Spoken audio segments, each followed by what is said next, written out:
The PlayStation 6 is expected to launch around 2027 to 2028, continuing Sony's tradition of innovation in gaming. This next-gen console will likely feature a sleek, futuristic design, possibly even more compact than its predecessor. Under the hood, the PS6 is rumored to be powered by a custom AMD Zen 4 CPU paired with a next-generation RDNA 3 GPU, promising significant performance gains. Memory-wise, it's expected to have at least 16 gigabytes of GDDR6 RAM.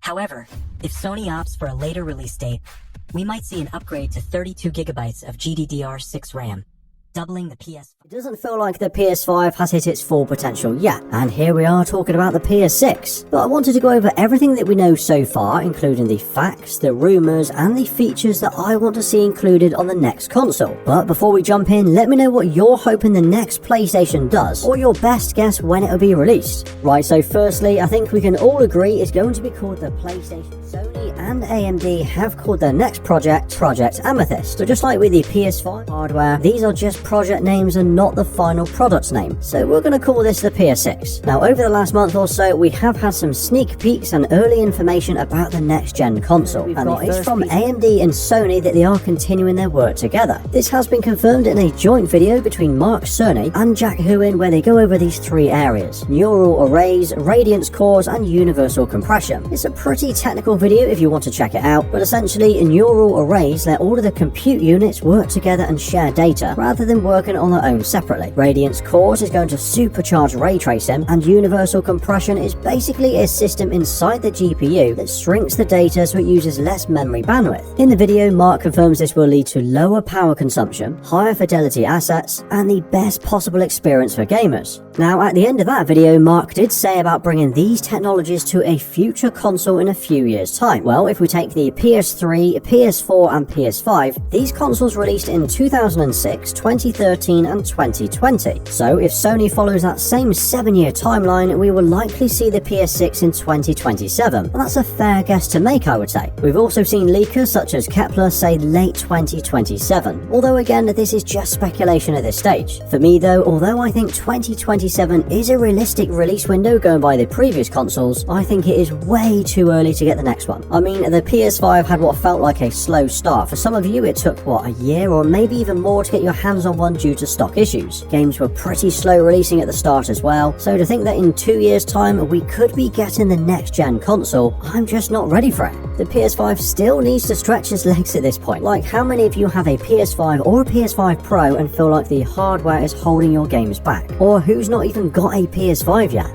Because if we look at some of the games that we've had over the last 5 years on the PS5, they have looked incredible, haven't they? We've had Spider-Man 2, Astro Bot, Death Stranding 2, and the more recent Ghost of Yotei. But I still don't feel like we've had enough new games, not like we had back on the PS2 and the PS4. Yes, we've still had great games, but most of the time I've been playing remastered and remakes on the PS5. We really need to see more big exclusive games. If I think about it now, the next big one for the PS5 is Wolverine. That's in terms of exclusive games, and that's going to be late 2026, so a long way off yet. But then don't forget, in 2026 we also have the biggest game of the decade, and for this entire generation for the console, which is of course GTA 6. Now, this is set to release in May 2026, so if this does go ahead, obviously that's going to be on the PS5 and the PS5 Pro, and not the PS6. Unless by some miracle we're all completely wrong, the announced before the console drops. I think it took years before we saw big games only available on the PS5, because even now, 5 years on, games are still releasing on the PS4 as well as the PS5. And that's because devs don't want to take a hit on sales, and gamers don't want to upgrade if they can keep playing their new games on the PS4. Now, we don't have any confirmed specs for the next-gen PlayStation, but rumours suggest things like an AMD Zen 6 CPU, RDNA 5 GPU, GDDR7 memory, and support for 8K gaming. And we do kind of need to see a big jump from the PS5 Pro to warrant us all upgrading to a PS6. Will we 120 FPS? Probably not. And PC performance. I think we'd all be happy though with 4K graphics and games running at least 60 FPS to up to 120 FPS across the board. We'd don't want any more of those sub 60 FPS games. Now, there have also been rumours that the next gen console could be a digital only console, and I really hope this isn't true because we need to have physical games supported.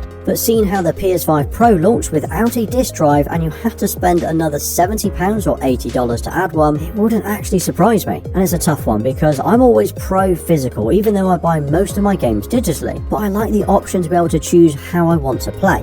Also, being able to buy, sell and trade my games when I finish with them is exactly what I want to be able to do. That we want to and expect to be able to play our library of games physically and digitally if we want to. And talking about the library of games, well, the PS6 has got to allow backwards compatibility. At the very least, it needs to allow us to play all of our PS5 and PS4 games, but can you imagine that they finally add in 100% backwards compatibility for the PS3 or PS2 games, where we can play every single one of our PlayStation games on the one console? God, it's wishful thinking, I know, but it would be great to see.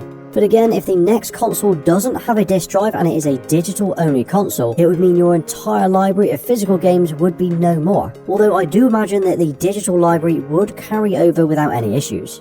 For me though, this is my wish list for the PS6. I want to see full backwards compatibility for games and all the PS5 accessories. We need the DualSense controllers, PSVR 2 and everything else to work on the PS6 while we wait for those PS6 games to launch. It'll also help gamers with the upfront costs if they can keep some of their old accessories. And the fact that we can upgrade the storage on the PS5 with an M.2 drive is awesome. So again, it would be ideal to have that on the PS6 again, preferably with a larger SSD drive to start with, but we can still have the option to expand on that if we want to. I also want the console itself to be smaller. I'd even take a slightly chunkier console if it meant it being slightly shorter. We need a disc drive as well so we can play our old games and movies, and a larger and faster SSD so games can load faster, especially for those large open worlds. As for the price, well, the PS5 launched at £360 or $400, while the PS5 Pro launched at £700 and $700. So can we assume the PS6 will be similarly priced to the Pro? So that'd be around £700. Well, Kepler again on X has suggested it will be $600 at launch. But I think we can agree that no matter what price it sells at, it's still going to sell out and the scalpers will still get their hands on it. Hopefully though, next time around, Sony will be able to stock way more than demand so we can all grab one at retail.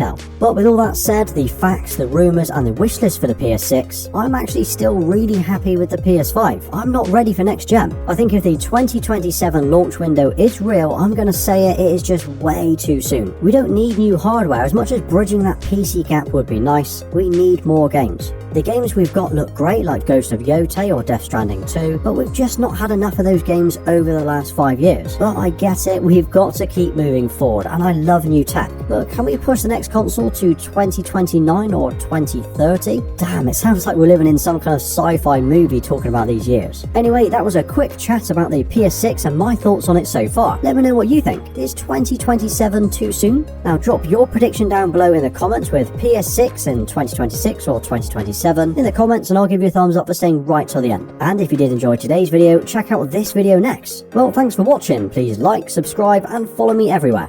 Until next time.